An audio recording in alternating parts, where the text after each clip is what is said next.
Hey friends! When I was planning this video, I thought I would try to start at a very basic level, which obviously means I won't get to a lot of stuff today, so this can't be the only video I make on mental health. There's a lot we need to discuss, but let's start at the beginning and let's go from there.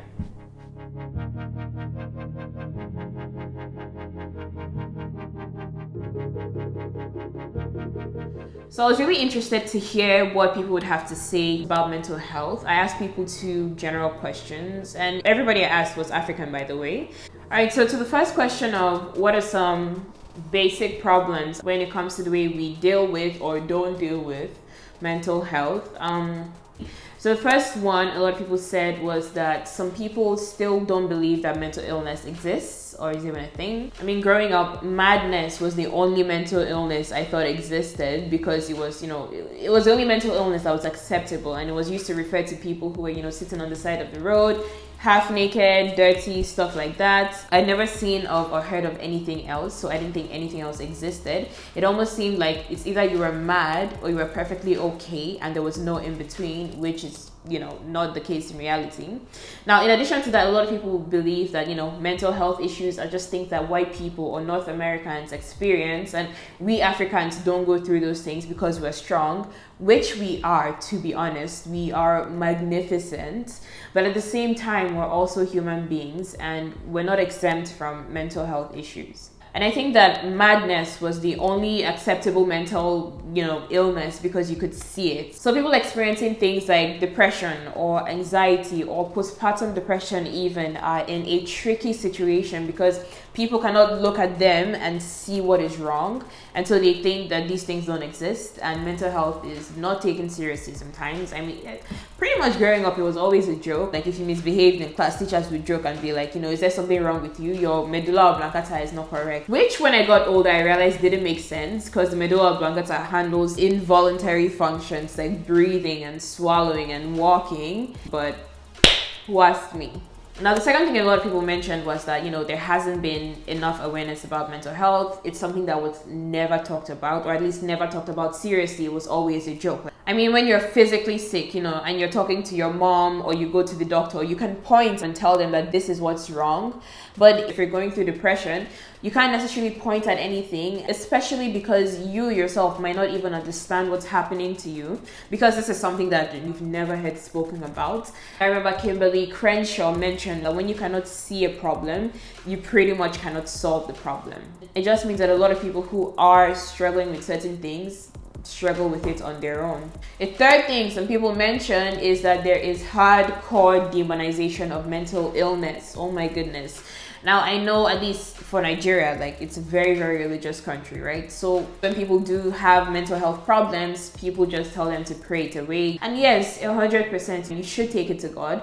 But at the same time, I do think that you still need to go back and get help. I do want to quickly say a few things to anybody who has experienced or is experiencing mental health issues, mental illness, stress, whatever it is. First of all, whatever your challenge is or whatever your challenges are, as much as it feels like it, you are most likely not alone. You're most likely not the first person to go through it. People who have been exactly where you are and now on the other side, doing better, thriving, surviving, and all of this is possible for you. And secondly, mental illness is not your fault. Honestly, there are so many factors that contribute to the development of a mental illness. I mean, a person's brain chemistry may cause them to feel certain ways that they don't necessarily want to feel. Now, this could be due to imbalances in hormones or neurotransmitters. There is definitely a genetic component to a lot of mental illnesses. And sometimes the way a person was raised, childhood trauma, unhealthy attachment styles, in most cases, a lot of these things come together and feed into the development of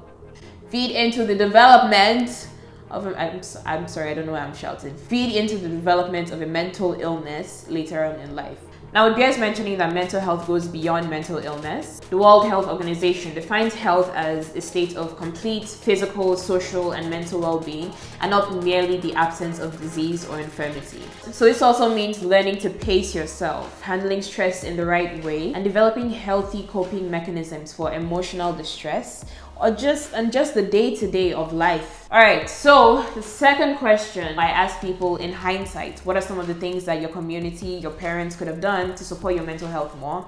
One person said that one thing that would have helped them is if they had more affirmation from their parents. And so they mentioned that they sort of struggled with anxiety and the feeling that they were never good enough. And of course, it doesn't help when, every time you make a mistake, somebody's telling you a reactive daru. Like, if they had more affirmation and less insults, to be honest, that would have helped. Someone else said that it would have helped if their parents had created an environment where they felt safe and not scared all the time, where they didn't feel like they would be shouted at every time they made a mistake, because it's kind of stressful. Now, someone else I spoke to who's actually a parent mentioned that she tries to talk to them about their feelings and create an environment where they develop mentally and emotionally healthy habits so that they can speak up when something bothers them, and they don't keep things bottled up and then have those things erupt 25 years later.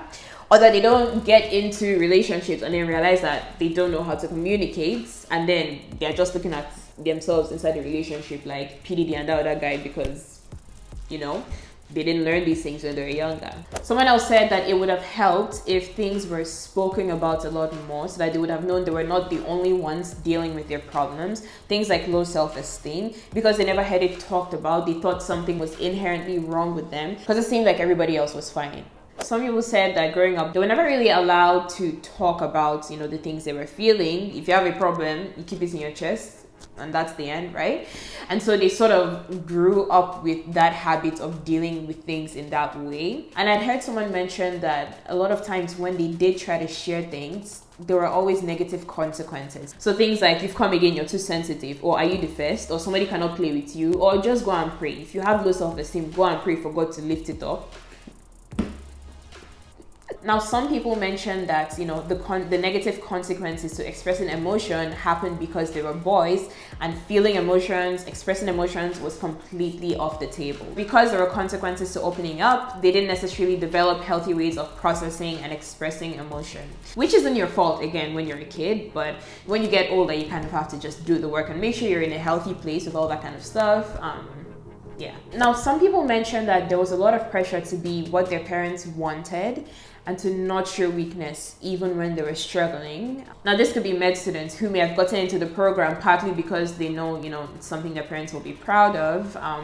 But again, they get to a place where they're struggling and have no support. Or international students even who are in a different country experiencing so much change and struggling with so much, but have nobody to talk to. It's funny because when people said that, I started thinking back to, just like secondary school, primary school. There were a lot of things that were handled that way. I mean, think about failing a subject, right? Usually the response was, why did you fail? Don't you listen in class? What were you doing when the other people were getting first position or second position? Or when the other people were getting 100%? Do they have two heads? As opposed to, why did you fail the subject? No, for real, tell me, what is it that you're struggling with? What is it you don't understand about this? Are you scared of the teacher? Do you not like the teacher? What's the problem? Because I remember they used to flog people, for failing. If you failed, 4 out of 10 questions, they would give you 4 lashes of the cane. Instead of just sitting down to teach me, God, you start flogging somebody's child. Anyway, it's okay, I'm fine. I don't know why I'm shouting. I realize now that my blood is hot. This is not the time for me to start working through my own childhood issues. Moving on. So, what can we do moving forward? How can we be part of the solution instead of the problem, right? We don't have enough time for that in this video. So again, we're just going to start low, go slow. I'd say the first thing is we have to deal with a lot of the stigma surrounding mental health. We have to get rid of a lot of the shame and taboo around a subject like this. And maybe the way to do that is by starting to have more conversations about it, listening to people, asking questions, and honestly, using the magic of the internet to learn about things if you don't fully understand them, and talking seriously about mental health. Then we can create an environment where people are more likely to come forward and ask for help rather than taking their own lives. Think of something like malaria. If you come down with malaria, you know you're not the first one to have it. That female anopheles mosquito is everywhere. And you know that you can gingerly go to a hospital, speak to a doctor and tell them, you know, these are my symptoms, this is what I'm dealing with, can you help me out? Now in conclusion, I can't pretend to know everybody's struggle and I can't speak for all Nigerians, but I do hope that I can contribute to and encourage more conversation around things like this so that we can help ourselves. But that's all the time we have for today. It's time for beans and plantain. Please join the conversation and thanks and God bless.